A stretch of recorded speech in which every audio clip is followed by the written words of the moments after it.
أحدا بالذكر والشكر والقرآن للآحاد بالذكر والشكر والقرآن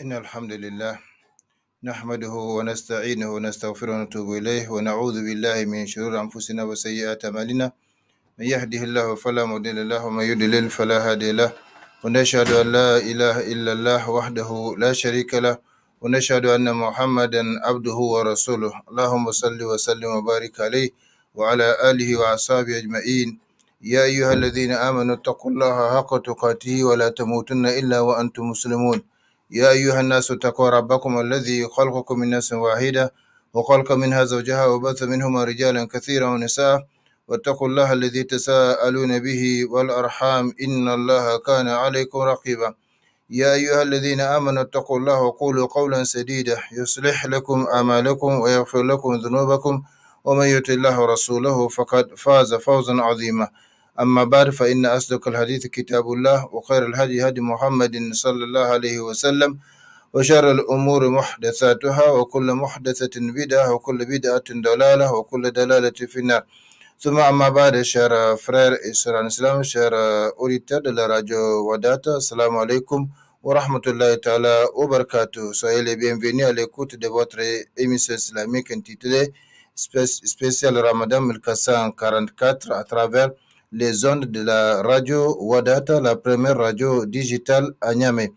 Je prie Allah subhanahu wa ta'ala de nous faire profiter tous ensemble de ces quelques instants que nous allons passer ensemble dans sa voie, dans la recherche du savoir en vue de son application, afin que ce savoir ne soit pas un argument contre nous, mais plutôt un argument en notre faveur le jour où nous rencontrerons notre Seigneur Allah subhanahu wa ta'ala. يوم لا ينفع مال ولا بنون إلا من أتى الله بقلب سليم, jour où ni bien ni enfant ne seront d'aucune utilité, hormis pour celui qui regagne son Seigneur avec un cœur saint. Rappelons-nous notre triple responsabilité envers le savoir. La première responsabilité, c'est de l'acquérir. La deuxième responsabilité, c'est de l'appliquer. Et la troisième responsabilité, c'est de le transmettre aux autres comme il nous a été transmis par les prédécesseurs, et ce, conformément à la recommandation de notre prophète bien-aimé Mohammed sallallahu alayhi wa sallam lorsqu'il dit « Ballighu anni walaw aya » transmettez de ma part, ne serait-ce qu'un verset. Qu'Allah subhanahu wa ta'ala nous bénisse tous, qu'il bénisse nos vies, qu'il bénisse nos familles, qu'il bénisse nos enfants, qu'il bénisse nos œuvres, qu'il bénisse davantage nos chers pays respectifs et leurs peuples, qu'il nous conforme davantage à sa sainte volonté partout et toujours. Qu'Allah accepte notre jeûne ainsi que les autres bonnes actions que nous accomplissons dans ce mois de Ramadan et en dehors de ce mois de Ramadan. Ceci dit, chers frères et sœurs en islam, comme promis, le thème de cette émission est tout sur Laylatul Qadr. Oui, tout sur Laylatul Qadr, même si nous avons déjà frôlé beaucoup de choses par rapport à Laylatul Qadr, eh bien, nous allons lui consacrer quelques émissions, Inch'Allah, avant d'entamer d'autres sujets importants dans cette dernière décade de Ramadan, en particulier le thème de la zakat al-fitr qui va clôturer le jeûne de Ramadan, Inch'Allah, et également parler de 4 choses à craindre après l'accomplissement d'une bonne œuvre. Ce n'est pas seulement le jeûne, mais toute bonne œuvre qu'on accomplit. Les savants ont dit qu'il y a 4 choses à craindre. Donc il faut connaître ces 4 choses, il faut les craindre et par conséquent être vigilant par rapport à cela. Et également parmi les thèmes importants qui restent dans ce mois de Ramadan, dans cette dernière décade de Ramadan, comment préserver les acquis du Ramadan. Nous allons voir que grâce au Ramadan, les musulmans ont eu beaucoup d'acquis, mais comment faire pour conserver tous ces acquis-là jusqu'au Ramadan prochain par la volonté d'Allah subhanahu wa ta'ala. Donc, voilà quelques thèmes importants qui restent à traiter dans cette dernière décade de Ramadan. Aujourd'hui, nous allons donc commencer à parler de Laylatul Qadr, même si nous avons déjà parlé d'une bonne partie de ces thèmes, mais nous allons voir, Inch'Allah. Ainsi dit, la louange appartient à Allah. Louange donc à Allah, le souverain juge à qui appartiennent les trésors des cieux et de la terre. qui a assujetti les orbites célestes et déterminé le temps. Il s'est purifié et éloigné de tout associé en toutes choses. Allah subhanahu wa ta'ala n'a pas d'associé. C'est ça, donc, la ilaha illallah wahdahu la sharika lah, lahul mulku wa lahul hamdu wa huwa ala kulli shay'in qadir. Il n'a pas d'associé, ni dans ses actions, ni dans son commandement, ni dans son amour, ni dans sa crainte. Tout l'univers témoigne de sa seigneurie et sont soumis à sa grandeur et à son pouvoir, les hommes, les djinns et tous les éléments de la nature, parce que tous ces éléments de la nature sont ses créatures et par conséquent, ces créatures sont soumises donc à son commandement. Il a fait de la succession des jours et de l'alternance des mois et des années un signe et une leçon pour quiconque a le cœur pur. Donc le ramadan, c'est chaque année que ça revient. Cette alternance donc entre les jours, entre les semaines, entre les mois, entre les années, eh bien, c'est pour donc permettre à ceux qui sont doués d'intelligence de réfléchir et d'en tirer leçon. Donc, nous lui sommes reconnaissants de tous ses bienfaits, nous implorons son pardon et nous nous repentons à lui. Nous témoignons et Allah suffit pour témoin qu'il n'y a point de divinité digne d'adoration hormis Allah l'unique sans associé et que Mohammed sallallahu alayhi wa sallam est son serviteur et son envoyé. Il est le meilleur et le plus pieux des fils d'Adam. Qu'Allah lui accorde abondamment ses prières, son salut ainsi qu'à sa sainte famille, à ses fidèles compagnons et à tous ceux qui suivront sa voie dans les biens jusqu'au jour de la résurrection. Allah subhanahu wa ta'ala nous dit dans le noble Coran wa rabbuka yakhluqu ma yasha wa yakhtar ma kana lahumul khiyara subhanallahi wa ta'ala amma yushrikun. Ton Seigneur crée ce qu'il veut et il choisit et il ne leur a jamais appartenu, c'est-à-dire les hommes ou les créatures de façon générale, et il ne leur a jamais appartenu de choisir. Pureté Allah, il transcende ce qu'il associe à lui. Donc la création première et dernière appartient à Allah subhanahu wa ta'ala. La création de l'homme depuis le néant, c'est l'œuvre de Allah subhanahu wa ta'ala. Également la création de l'univers tout entier, comme il est dit dans une tradition, kuntu kanzan makhfiyan fa'aradtu an a'rafa khalaqal khalqa liya'rifuni. Dans cette tradition, on dit que Allah a dit qu'il était un trésor caché. Il a voulu être connu, il a créé donc les créatures pour qu'elles le connaissent et pour qu'elles l'adorent. Notre présence sur cette terre a pour objectif l'adoration d'Allah subhanahu wa ta'ala. Donc Allah nous affirme ici qu'il crée ce qu'il veut. Ça, c'est sa volonté. Et cette volonté ne souffre pas de changement ou de réplique. Et encore, il choisit parmi ce qu'il a créé. Donc nous allons voir, chers humains, chers frères et sœurs en islam, parmi les sagesses et signes de la seigneurie d'Allah subhanahu wa ta'ala, de son unicité et de la perfection de ses attributs, il y a le fait de distinguer certaines de ses créatures par des mérites particuliers et le fait de préférer certains lieux et places par rapport aux autres par la multiplication de la récompense des bonnes œuvres accomplies dans ce lieu et places. C'est ainsi qu'il a privilégié et préféré certains mois, certains jours, certaines nuits et certaines heures par rapport aux autres, afin que cela soit une occasion pour le musulman pour augmenter ses bonnes œuvres, pour s'adonner aux différentes adorations et redoubler d'efforts et d'activités afin de faire provision pour son voyage vers la demeure dernière et y gagner la plus grande récompense qui soit. Donc Allah subhanahu wa ta'ala, c'est lui qui a créé tout. Et dans ce qu'il a créé, il a choisi et il continue de choisir chaque jour. C'est ainsi qu'il a, parmi les places, il a choisi la Mecque, si bien qu'une seule prière au niveau de la mosquée sacrée de la Mecque équivaut à 100 000 prières ailleurs. 100 000 prières, une seule prière donc équivaut à 100 000 prières ailleurs. 100 000, si vous le divisez par 5, vous aurez le nombre de jours que cela fera. Donc ça, c'est la miséricorde d'Allah subhanahu wa ta'ala et c'est son choix. Et il a une seule prière à Médine parmi les lieux qu'il a choisi équivaut à 1000 prières ailleurs.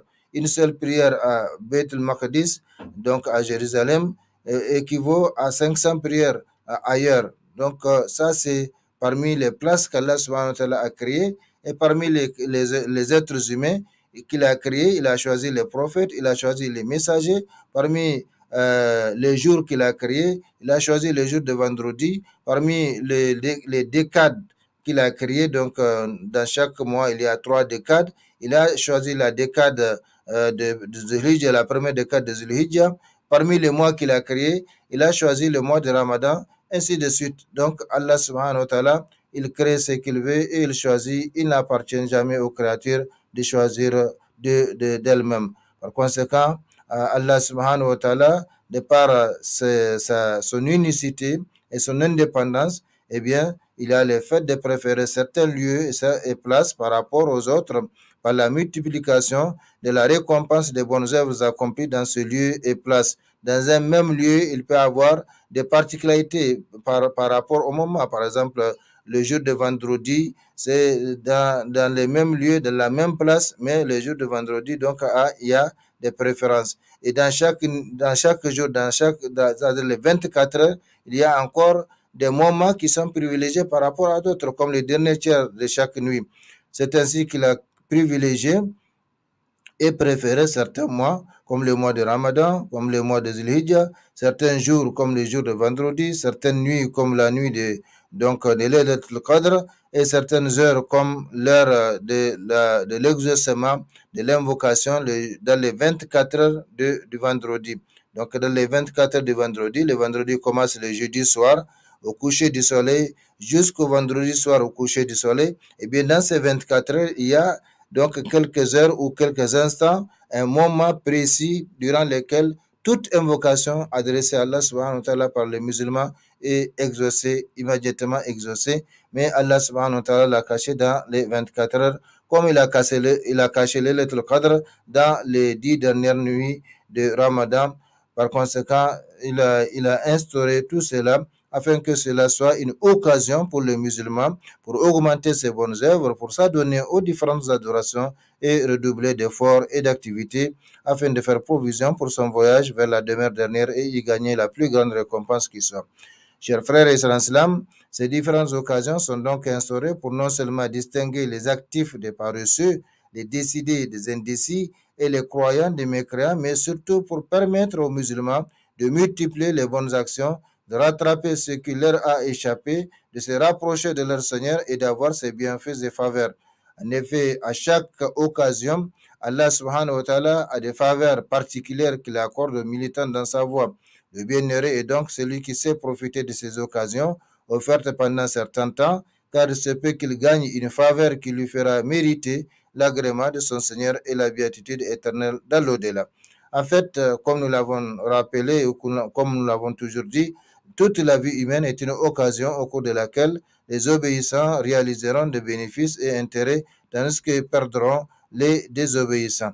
L'incombe ainsi aux musulmans de connaître la valeur de sa vie et la réalité de ce bas monde afin de faire constance dans l'adoration de son Seigneur jusqu'à la mort, comme il l'a recommandé à ce messager Muhammad sallallahu alayhi wa sallam et par conséquent à toute la communauté. Wa'abud rabbaka hatta ya'tiyakal yaqin. Et adore ton Seigneur jusqu'à ce que te vienne la certitude. La certitude, les savants disent ici, le commentateur du Coran disent que la certitude ici, c'est la mort. Donc, adore ton Seigneur jusqu'à ce que te vienne la certitude. Et c'est pourquoi en islam, il n'y a pas de répit, il n'y a pas de repos, il n'y a pas de congé. Et donc, dans les adorations d'Allah subhanahu wa ta'ala, une fois que l'homme parvient à l'âge de la puberté, l'âge d'accomplir obligatoirement les obligations, les prescriptions islamiques, eh bien, il n'y a plus de repos. Quelle que soit la situation dans laquelle il se trouve, quel que soit l'état dans lequel il se trouve, eh bien, l'homme est, le musulman est astreint donc à accomplir les adorations les adorations consacrées à Allah subhanahu wa ta'ala. Donc, adore ton Seigneur jusqu'à ce que tu viennes la certitude. Et c'est pourquoi Allah recommande encore au messager, quand tu finis une œuvre, eh bien, attache-toi, attelle-toi à une autre œuvre, parce que il y a beaucoup d'œuvres, il y a beaucoup d'adorations. Si tu es fatigué en accomplissant une œuvre quelconque, une adoration quelconque, eh bien, tu peux laisser cette adoration et t'atteler à une autre adoration pour donc varier, changer et par conséquent chasser la lassitude, la fatigue. Chers frères et sœurs en islam, Allah le Très-Haut a distingué la dernière décade de Ramadan par des bienfaits, par de grandes récompenses, des grâces et avantages indénombrables, ainsi que des privilèges et particularités. Parmi les particularités de cette dernière décade de Ramadan, il y a le fait qu'elle renferme la nuit de la destinée, Laylatul Qadr. Alors, quelle est l'origine de Laylatul Qadr? quelle est sa signification, quelle est la sagesse de son institution, quel est son mérite, quelle est la date exacte et où elle a lieu. Ça, nous avons déjà répondu à cela au cours des émissions passées à travers les thèmes intitulés l'importance de la dernière décade de Ramadan. Donc, nous avons répondu à cette question, quelle est la date exacte où a lieu donc Laylatul Qadr. Par conséquent, ces chapitres, nous allons les sauter pour gagner du temps et pour ne pas nous répéter davantage. Quels sont les actes recommandés pendant cette nuit et quelles sont ses particularités par rapport aux autres nuits de l'année? Donc, je reprends ce que nous allons voir à travers ces thèmes. Inch'Allah, si toutefois le temps le permet, comme je dis, il y a encore des thèmes importants qui nous attendent, alors que le temps ne nous attend pas. Nous sommes dans la dernière décade de Ramadan. Il faut signaler que parmi les particularités de Ramadan, c'est que son temps, plus il passe, plus son temps devient cher et important et a plus de valeur. Donc, le début du Ramadan, c'est pas comme ce milieu. Le milieu, c'est pas comme la fin. Par conséquent, la dernière décade, comme nous l'avons vu et comme nous l'avons signalé, le prophète sallallahu alayhi wa sallam prend un congé malgré toutes ses occupations. Il prend un congé pour nous montrer donc la voie à suivre et pour marquer donc pour mettre en évidence l'importance, la valeur et la place de cette dernière décade de Ramadan. Donc, quelle est l'origine de Laylatul Qadr? Quelle est sa signification? Quelle est la sagesse de son institution? Quel est son mérite? Quelle est la date exacte où elle a lieu? Quels sont les actes recommandés pendant cette nuit et quelles sont ses particularités par rapport aux autres nuits de l'année? Voilà quelques questions auxquelles nous allons essayer d'apporter des réponses au cours donc des émissions à venir. Certainement, peut-être que nous allons nous arrêter aujourd'hui, nous limiter seulement au niveau de l'introduction. Mais comme je l'ai dit, il y a certaines choses que nous avons déjà frôlées. Par conséquent, on ne va pas se répéter davantage. Donc, Allah subhanahu wa ta'ala nous conforme à ce qu'il aime agréer et qu'il nous fasse bénéficier de tous les bienfaits et avantages de Laylatul Qadr et qu'il nous épargne le mal et les décisions désagréables qu'elle peut renfermer. Amin, ya Rabbal Alamin. Chers frères et sœurs, donc pour tout de suite pour traiter donc pour répondre à ces questions posées, quelle est l'origine de Laylatul Qadr? Parce que comme nous l'avons dit, connaître l'origine d'une chose ou bien la sagesse d'une chose, c'est bien, mais ce n'est pas une condition pour leur acceptation et leur accomplissement. C'est-à-dire aussi il s'agit des adorations, surtout quand l'ordre vient d'Allah subhanahu wa ta'ala ou quand l'ordre vient du prophète sallallahu alayhi wa sallam. Connaître la sagesse, c'est bien quand on peut la connaître, ou connaître l'origine, c'est bien quand on peut la connaître, mais ce n'est pas une condition. Si Allah nous dit de prier, c'est que nous sommes capables de prier. Par conséquent, il faut prier. Surtout si le prophète sallallahu alayhi wa sallam nous a montré comment prier, ainsi de suite.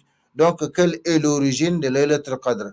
L'origine de la nuit de la destinée au Laylatul Qadr remonte à un récit dans lequel le prophète sallallahu alayhi wa sallam a évoqué le cas d'un homme parmi donc les enfants d'Israël, le cas d'un homme qui avait adoré Allah pendant 1000 mois d'affilée. Il priait toute la nuit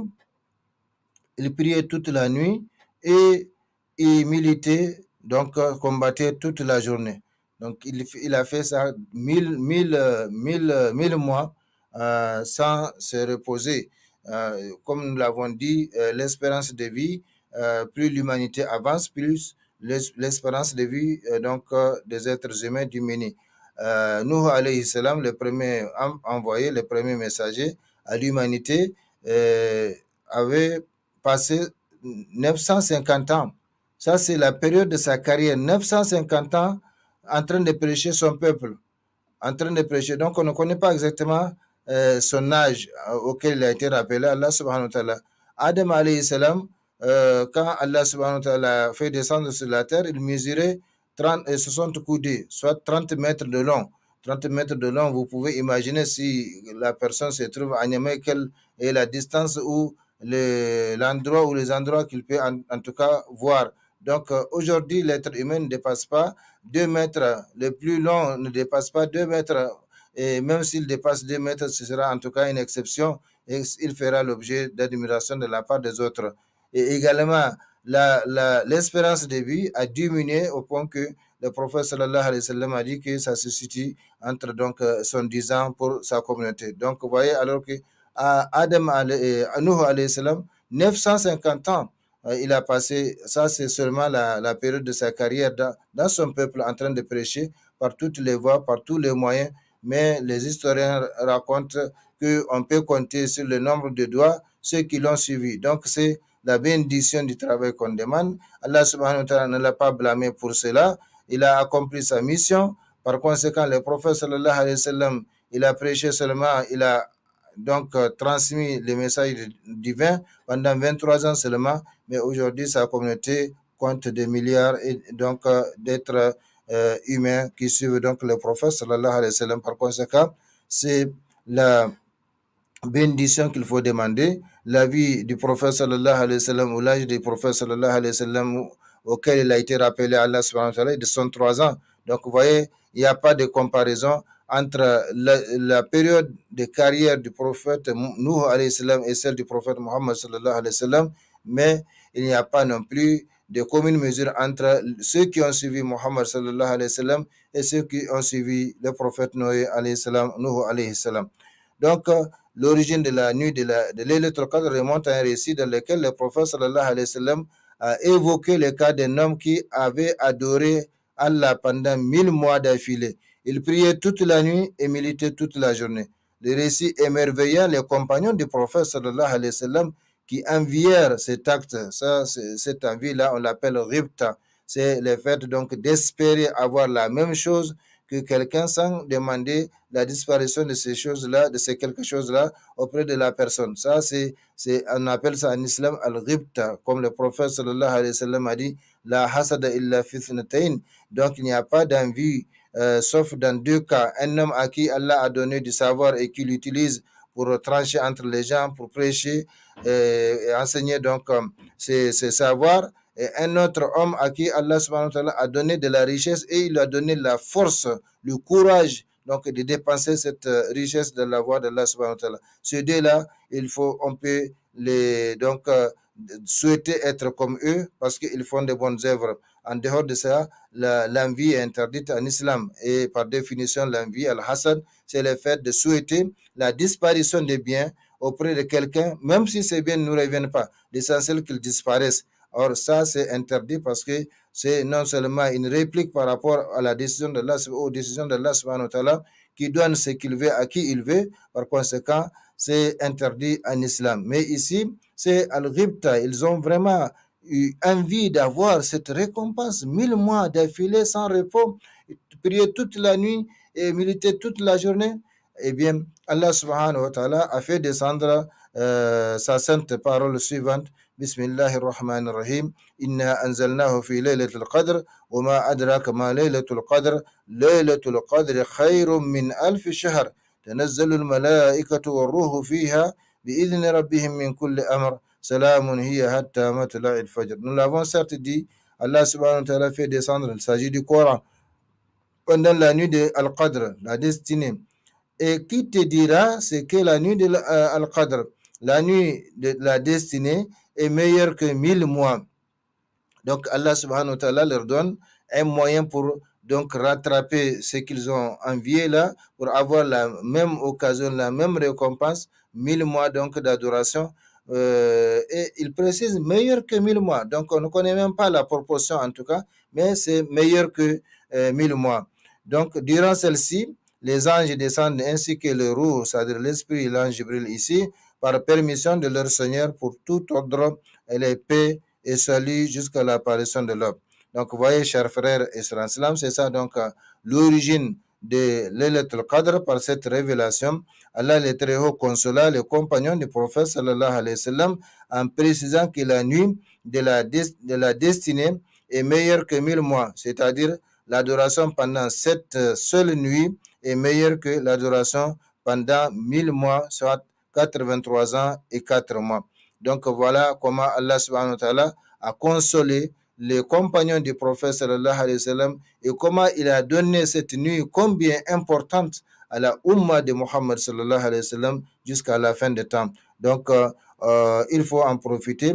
Et cette Laylatul Qadr se trouve dans la dernière décade de Ramadan, comme le prophète sallallahu alayhi wa sallam a dit, plus précisément dans les nuits impaires de cette dernière décade de Ramadan. Mais nous l'avons dit et répété que les problèmes qui se posent aujourd'hui, c'est que le monde musulman ne commence pas les jeûnes à la même date, ni ne les termine à la même date. Par conséquent, la 21e nuit, quelque part, peut-être la 20e nuit ou 22e nuit. Par conséquent, pour ne pas rater Laylatul Qadr, il faut adorer, il faut animer toute la dernière décade du Ramadan de cette façon. En procédant ainsi, Inch'Allah, on ne perdra pas Laylatul Qadr. Ce n'est que quelques nuits comptées. Inch'Allah, ça va passer comme le mois tout entier est en train de passer. Ça fait maintenant deux décades qui sont déjà partis. La première décade, la deuxième décade, et voilà que nous sommes dans la troisième décade qui a décollé aussi. Et par conséquent, si on ne fait pas attention, on risque de la perdre comme on a perdu les deux premières décades.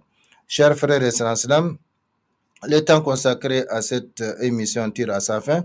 Donc, comme je l'ai dit, nous aurons certainement à revenir pour répondre au reste des questions que nous avons posées. Alors, parmi les questions que nous avons posées, quelle est la signification de Laylatul Qadr? Nous venons donc de voir l'origine de Laylatul Qadr. Maintenant, quelle est la signification de Laylatul Qadr? Quant à sa signification, c'est la nuit où Allah le Très-Haut décide de toute affaire de l'année en cours et à venir. Cela veut dire qu'Allah subhanahu wa ta'ala fait connaître aux anges scribes tout ce qui va se passer au cours de l'année concernant les richesses des gens. Donc, qu'est-ce que tu vas gagner, qu'est-ce que tu vas perdre au cours de l'année en cours et à l'année à venir jusqu'au mois de Ramadan prochain. Allah subhanahu wa ta'ala va décider de cela. Leurs termes finaux, qui va mourir, qui va rester, qui va naître, etc. Entre donc ce Ramadan et l'autre, le Ramadan suivant, ce qui leur arrivera de bien ou de mal, bref, tous les ordres sagement décidés par Allah subhanahu wa ta'ala seront portés à la connaissance des anges durant cette nuit bénie pour qu'ils les exécutent, au fur et à mesure que le temps passe. C'est une nuit bénie, comme nous l'avons dit et comme Allah subhanahu wa ta'ala l'a dit dans le noble Coran. Bismillahir Rahmanir Rahim, Hamim, wal Kitab al-Mubin, inna anzalnahu fi laylatin mubaraka. Laylatul Mubaraka en question, c'est la nuit donc de Laylatul Qadr, c'est la nuit de la destinée. Allah subhanahu wa ta'ala dit donc Hamim par le livre, c'est-à-dire le Coran explicite, nous l'avons fait descendre en une nuit bénie. Nous sommes en vérité celui qui avertit, nuit durant laquelle est décidé tout ordre sage. Donc, vous voyez, tout est décidé pendant cette nuit-là. Et c'est pourquoi il ne convient pas à l'intelligent d'aller dormir dans les nuits de cette dernière décade, alors qu'il ne sait pas ce que Allah subhanahu wa ta'ala est en train donc de décider donc pour ou contre lui. C'est là un commandement venant de nous. C'est nous qui envoyons les messagers à titre de miséricorde de la part de ton Seigneur, car c'est lui l'audient, l'omniscient. Il faut rappeler ici que croire à la prédestination fait partie des piliers fondamentaux de la foi, tel que défini par le prophète sallallahu alayhi wa sallam, la foi en Allah, la foi aux anges, la foi aux livres révélés, la foi aux messagers, la foi au jour dernier et la foi au destin, ce qu'il comporte de bien ou de mauvais. Voilà, chers frères et sœurs, donc nous allons nous arrêter au niveau de cette question que nous venons de répondre, à savoir quelle est la signification de Laylatul Qadr. Nous continuerons, Inch'Allah, le thème avec la question suivante, la sagesse. Quelle est la sagesse de l'institution de Laylatul Qadr? Ce sera au cours des émissions à venir. Allah subhanahu wa ta'ala bénisse ce que nous avons dit, ce que vous avez entendu, et qu'il nous conforme davantage à ce qu'il aime et agrée parmi les paroles, les actes et les comportements apparents et cachés de maintenant. Qu'il bénisse nos chers pays respectifs et leurs peuples, qu'il nous conforme davantage à sa sainte volonté partout et toujours. Allahumma rabbana taqabbal minna innaka anta as-sami'ul alim wa tub alayna innaka anta at-tawwabur rahim. Allahumma a'izz al-islam wal muslimin fi kulli makan ووفقنا دائما لما تحب وترضى من الأقوال والأفعال والأحوال برحمتك يا أرحم الراحمين. اللهم صل وسلم وبارك وأنعم على عبدك ورسولك محمد وعلى آله وأصحابه أجمعين. سبحان ربك رب العزة ما يصفون وسلام على المرسلين والحمد لله رب العالمين. والسلام عليكم ورحمة الله تعالى وبركاته. الآحاد إليه قد تبت في شعبان عن رجب مجد